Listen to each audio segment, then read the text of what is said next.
Hi, welcome to How to Repair. If your Bush or Logik Tumble dryer is not turning, then you may have a problem with one of two things. If you're pressing the start button, but you're hearing a humming noise, then this would point you in the direction of the capacitor.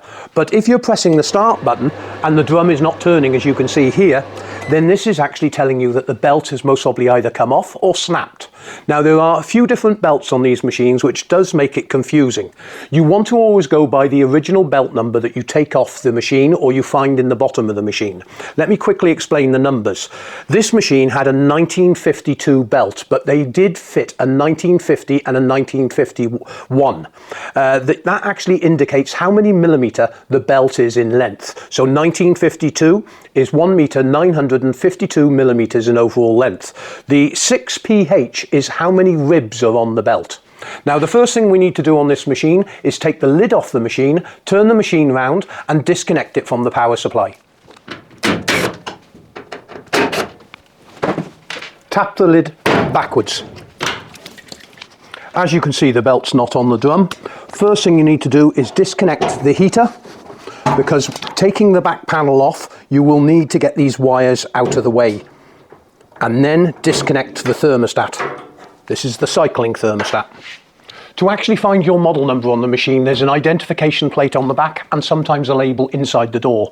Now, we have on this machine, because it's a vented tumble dryer, a vent tube, and this needs to come away. Just use a flat blade screwdriver, just prise it slightly on the catch and then twist it.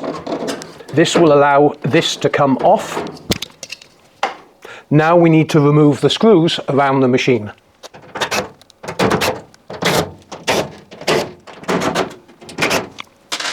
Two screws at the top. This will now allow you to lift the panel up. There is two tabs at the bottom when relocating the panel. And now you're able to lift it up out the way because the wiring is off these two items. As I said, remove the old belt, clean the whole system, and once you've actually got the old belt, you can see the number on here, which is a 6ph1952. Try and always match up the belt correctly, but as I did say, the 1950 and 1951 on some of the Bush machines are exactly the same belts. They're only 2 millimeters longer, and you have got a lot of adjustment area on the pulley. Make sure the pulley wheel has got no side-to-side movement, and that means that it's not moving like that, because if this is worn, that can cause also a problem with the belt either snapping, but predominantly when the belt snaps, it's usually due to overloading the machine. This is only a 7 kilo machine and should always actually be used with the correct weight level in. Now, if you need to remove the capacitor, you're going to have to get a very small spanner down the back, because I believe it's a 13 or 15 millimeter. If it's quite awkward to get at the spring unit as well, and sometimes you would have to take the whole drum out of the machine to actually do this. There is another video that I've put in the link of the complete disassembly on this machine and testing all the heating system as well. So what we need to do now is replace the belt. Okay, to fit the new belt, I suggest you do it this way. Undo two screws on one side of the heating bracket. Then get your new belt, lift the drum up so it comes off the chassis, and then just get the belt around these two clips, because you do not want to actually try and disassemble the whole machine, because it will actually come off the front drum, the pads and the supports, and this makes it highly difficult to reassemble. Once you've got the one side on, replace the screws.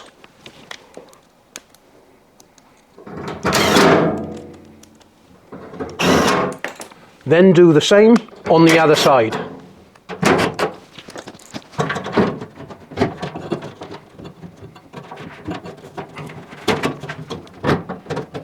And put the screws back in.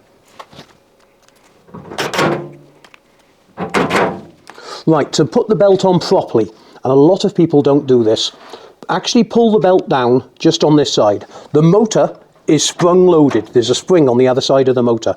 And what we want to do is a couple of rotations of the drum with the belt in the middle of the pulley. This actually lines the belt up on the drum correctly. The next thing we need to do is actually get the belt over the motor shaft. And the easiest way of doing this is put your hand on the pulley wheel, press down, and slide the belt over onto the actual motor shaft. Now you need to do a couple of rotations to make sure the belt is sitting in the middle of the pulley here. You don't want the belt rubbing on one side or the other, because this would cause the belt to wear. And as you can see, I've lined the belt up now because there are multiple grooves on the actual motor shaft to line the belt up correctly. And that is fitted perfectly. Remember, if you need to get access to the capacitor or replace the capacitor, you will have to get a very small spanner in the back here, over the back, and you would only need a spanner about that long to actually hold the nut. The spring is on this side, and to actually get access properly to the spring, you need to remove the side panel. But as I said, I've done a whole video on this disassembly of the machine in another video, and the link is in the description. Okay, reassemble the back panel, making sure that these two slots fit in correctly.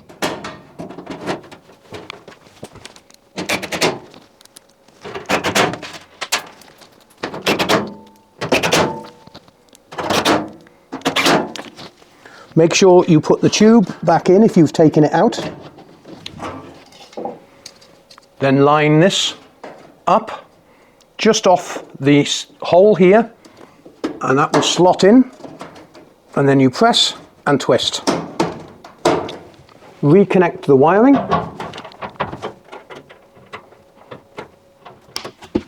Refit the lid.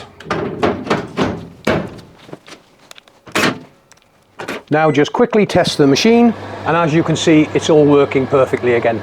Thank you very much indeed for watching the video. Please remember, if you do need any belts for your Bush, Amica or Logik Tumble dryer, the link is in the description below. Thanks very much indeed for watching, and if we really helped you, you can always click on the Buy Paul a Beer page to support the website. Thanks again for watching.